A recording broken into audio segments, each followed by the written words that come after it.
সোয়া furniture still থেকে সবাইকে যাচ্ছি আন্তরিক শুভেচ্ছা।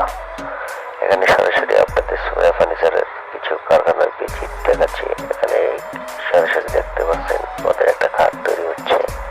তো এই এই বোর্ডের মালগুলি হচ্ছে মালয়েশিয়ান এমবিড ও কাঠ দিয়ে বানানো হয়। তো ইনশাল্লাহ সবাইকে সরাসরি দেখার জন্য অনেকদিন ধরে অপেক্ষা করছি। তো সবাই তো সময় স্বল্পতার জন্য দেখাতে পারছি না আপনাদের।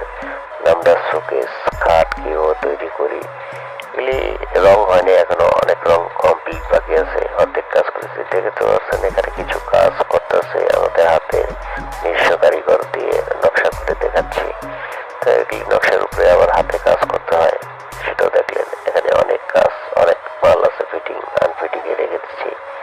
কারখানাটা মূলত দেখাচ্ছে যে কিছু মাল আমরা রেডি করেছি, অনেক মাল স্টকে থাকে, কাস্টমারের চাহিদার উপরে ডিজাইনগুলি আমরা চেষ্টা করি দেওয়ার জন্য। একবার একটা খাটের জন্য আমার অনেক দূরে কারখানায় আসতে হয়েছে, সেই জন্য চিন্তা করলাম একটু ছোটখাটো একটা সোয়া ফার্নিচারের স্টিলের একটা ছোটখাটো ভিডিও দিই কারখানার। তো এই কারণে মনে করেন মূলত আসা, ঠিক আছে, এর জন্য আসছি। তো ইনশাল্লাহ সবাই ভালো থাকবেন, সুস্থ